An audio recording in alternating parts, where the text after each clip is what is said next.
welcome to the channel. We are now on chapter 9 in The Emperor's Courtesan, book 1 in the Valspar Legacy series.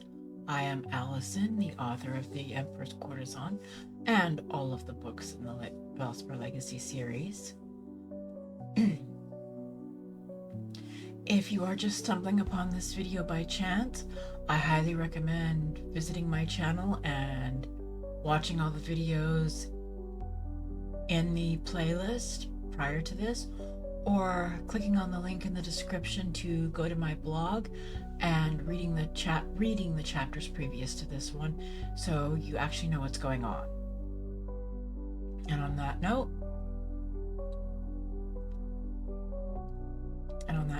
let us begin. Chapter 9, Sayana. Sayana celebrated her 13th birthday with some trepidation. This was the general age where the first of the actual courtesan classes began instead of the regular classes she'd been taking, so now Sayana was nervous all over again. She was developing a chest as well as having her monthly cycles, so she was definitely becoming a young woman. The first class of the morning was one on deportment. It was the class on etiquette Master Benjamin had warned she would have to take a second time. This time it was more intense than his had been. The students were split into boys and girls, and the boys were taken off by a master to learn the manners and social cues that they must follow, while the girls were taught what they must follow and do. Sayana was taught how to bow, who to bow to, how low she should bow, who deserved how much respect when she bowed. She was taught who to address in what fashion, and how to avoid insult if she didn't immediately know a patron's rank by addressing them generically as my lord or my lady. She was taught how loud to laugh, to cry, to speak in any given situation. She was taught how to hold her head, how to sit, how to stand. All the little things courtesans knew to put a patron at ease with their mannerisms she learned in her deportment class. Her second class of the day was detailing what exactly a courtesan was and did. Here she learned the history of the courtesans. She learned who founded the first courtesan academy. She learned about the struggles of the first courtesans and the fight they had for the protections that all courtesans now had. She learned a lot about the politics behind the courtesan academies as well. Her third class of the day was a lesson on the various families of note in the empire. She was taught family names, planets of origin, and what had led to them prospering. She learned those who served the emperor directly, and those who maintained their wealth but served in a less direct capacity. She learned who the power brokers were and who wanted to be the power brokers. Then came the usual 20-minute break in the garden, which Sayana spent going over her notes from her first 3 classes so she'd have all the information down. Then came a class on fashion and what was in style. The young courtesans were taught how to design their own clothes to match the current fashion and where to go to find out what that was. They learned who the fashion mavens were at court, which was where they got their information. The fourth class of the day was a free period to be spent studying whatever one wanted. Sayana used the time to review everything she'd learned during the day and over the days previous to make sure she understood everything. Then came lunch, and after lunch came dance and aerobics. Then came the hour of free time before dinner, a time Sayana used for various purposes. Dinner was eaten, and then Sayana devoted her time to reading. She was no longer so little that she was exceptionally tired after dinner every day, so she often stayed up until lights out was called, reading whatever book caught her fancy. Halfway through her year, the class on fashion changed to one on poetry and tales. This was different from the innocent poetry she'd learned as a child when she first arrived. The poems were salacious and full of innuendo, and Sayana found them hard to memorize, but she persevered and managed to learn enough to please her teacher. They were also given books of incredibly lurid and licentious stories and told to memorize 10 of them. The overtly sexual nature of the stories put Sayana off, and she struggled to memorize even one of the tales, let alone the 10 they were required to learn. The matron often scolded her and the 2 others in the class who couldn't recall a single story and told them they were going to fail if they didn't try harder. Hannelore came in one day and found Sayana and the other 2 practically in tears as the matron was telling them they had 1 more week to improve or she'd send them to the scullery. And what, pray tell, have they done to deserve such a fate? Hannelore asked. They refuse to learn any of the stories in Romara's Book of Pleasure. The matron sneered at the three students. They say they're trying, but I don't believe they are. Otherwise, they'd have managed to remember at least one story out of the book by now. Not necessarily. Hannelore held up her hand. Have you given them the alternative book to memorize from? There is no alternative book. The matron glared at Hannelore. Matron Glendis, you know as well as I do that there is an alternative book that you are supposed to give students who have trouble with Romara's work. Hannelore gave her a hard look. Are you telling me you haven't given them Kendora's Book of Teasing Tales to memorize from? That book is not appropriate for a courtesan, Glendis snapped. It's a child's book. Yes, some of our most popular courtesans tell tales from that book. Hannelore gave her a look that made her squirm. Give them time to memorize stories from Kendora's work, or I will have you removed as a teacher. You can't be serious. Just because I refuse to teach out of a child's book. Glendis looked affronted at the thought. That book was approved by the head matron specifically for students who found Romara's work distasteful, Hannelore snapped. These three obviously do. Use the alternate book and teach them out of that one, or I will have you replaced. You three have 1 week to memorize 5 tales from Kendora's book, or I'm sending you to the scullery. Glendis hissed as Hannelore left the room. That's not fair, one of the other students protested. You're giving the rest of the class longer to learn their tales. I don't care if you think it's fair or not. Glendis glared at them all. You have 1 week to memorize 5 tales, or you're going to the scullery. That's my final word on it. If you complain to anyone about what I've said, I'll send you to the scullery without giving you that week. Sayana sat down and pulled up the book in question. The tales were easier to read, without the overt sexual overtones from Romara's book. There were some sexual notes to the tales, but they were more of a tease than a blatant description of the acts which so filled Romara's work. Sayana found it much easier to read Kendora's stories. During her 20 minutes in her free hour, she was bent over her new book of tales. She was determined to memorize the first 5 stories in it so she could recite them to Glendis without fail in a week. Hannelore came over and found her hard at work. I'm glad to see these stories appeal to you more than the other book of tales, Sayana. She sat down beside her. But I have a question for you. I've already heard this from the other 2, so you won't be in trouble if you tell me the same thing. Did Glendis tell you that you had a week to memorize 5 tales or she'd send you to the scullery? And did she also tell you that if you complained to anyone, she'd send you to the scullery immediately? Sayana hesitated and then nodded. She did, matron. I see. You will have a new teacher tomorrow. Glendis will not send you to the scullery for telling me this. I will not put up with bullying our students just because you don't like the directions you were given. She smiled at Sayana. What do you think of Kendora's tales? They're much easier to read than the other ones, Sayana admitted. Some of our students, even though a courtesan's job is ultimately to sell sex to their patron, find it hard to cope with Romara's stories. They are very intense.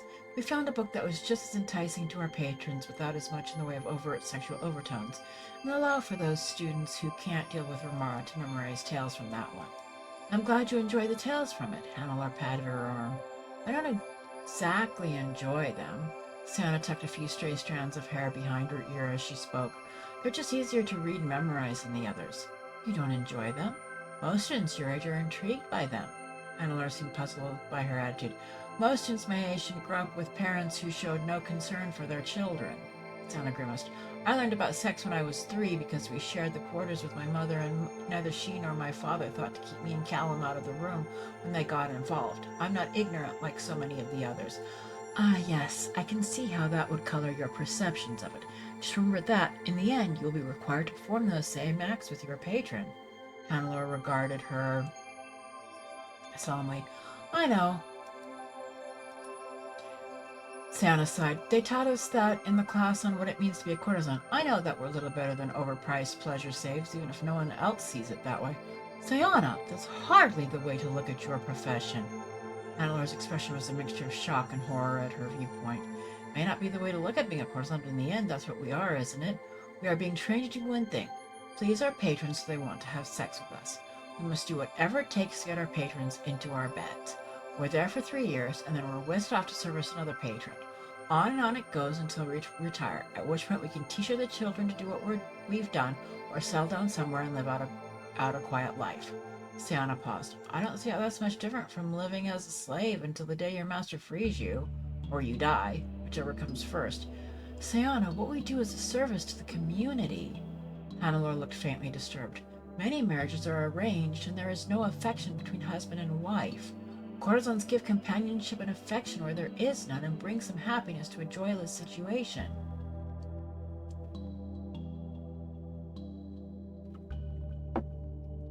That's not what happened with my mother.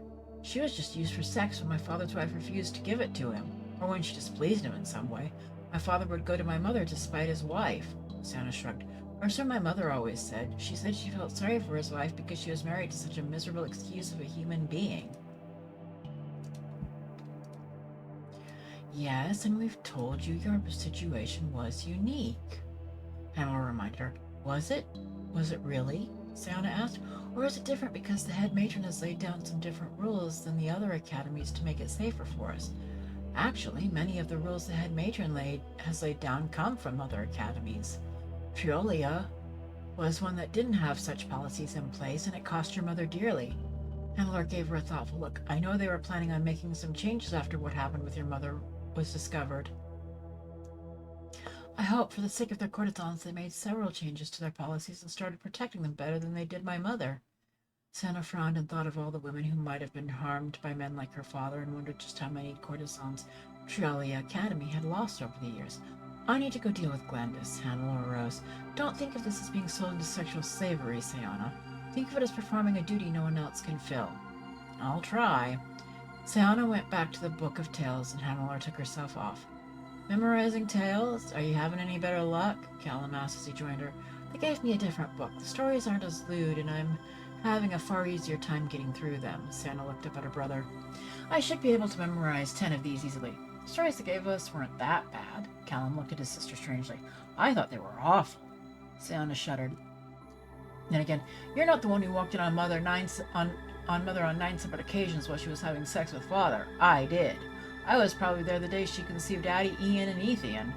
I don't really find that all that appealing. I can see why you wouldn't. Callum gave her a quick hug. I'll leave you to your reading. You're way behind on the memorization part of it. I know. Sana resumed reading until the free hour was up, and then she went to dinner. After dinner, instead of reading the books she'd started a few weeks earlier, she sat down with Kendora's Tales and pushed through several of them. She went back and read a few a second and third time, trying to lock the story details into her mind.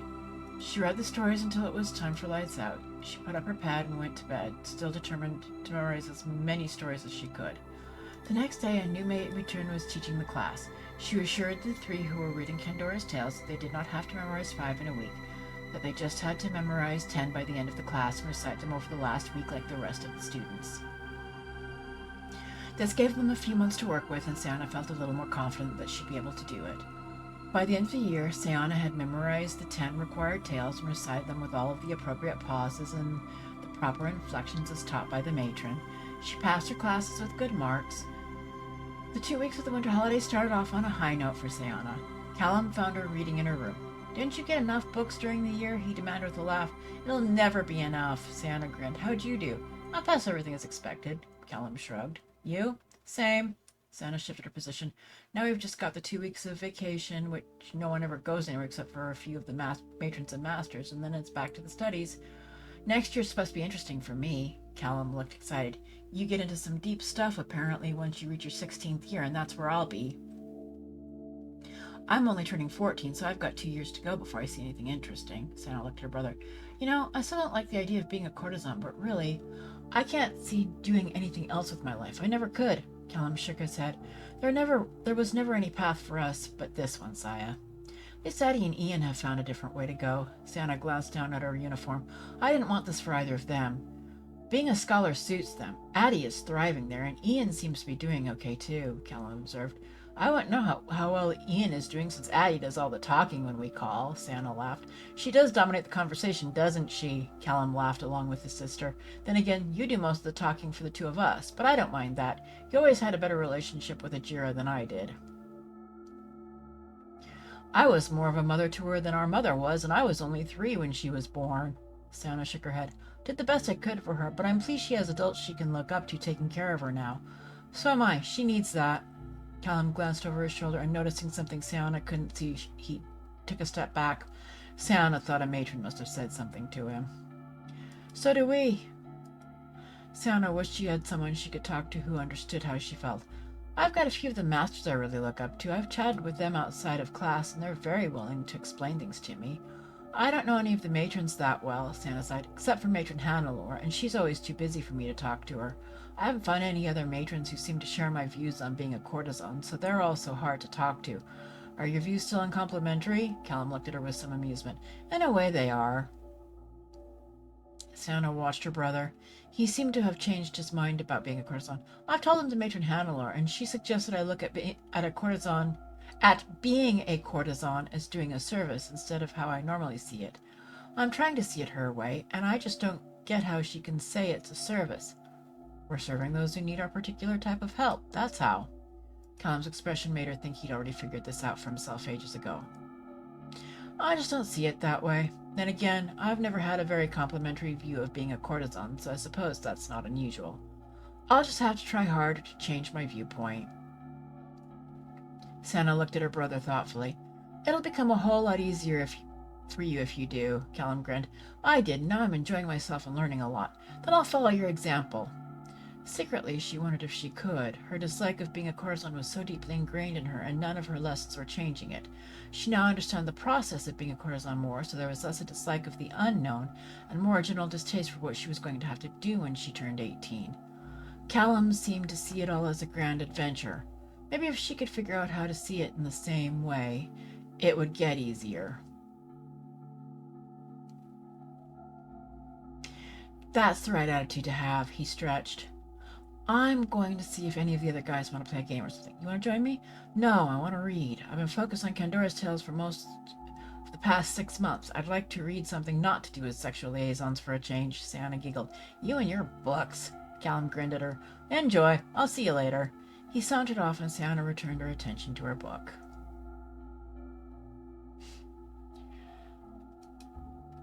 And that ends Chapter 9 of The Emperor's Courtesan.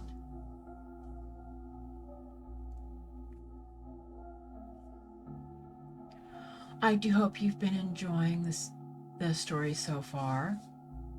If you have, remember to like and subscribe. It helps get the word out about the story. And maybe if you're interested in the written form, go over and give my blog a cheeky little subscribe as well, so you know when my blog posts go live. As a reminder, after chapter 10, I will be doing, if I have enough questions, I will be doing a Q&A post, or a Q&A video. So please throw all your questions at me.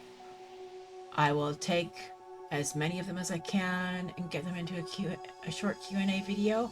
And if there's enough, I may do 2 Q&A videos.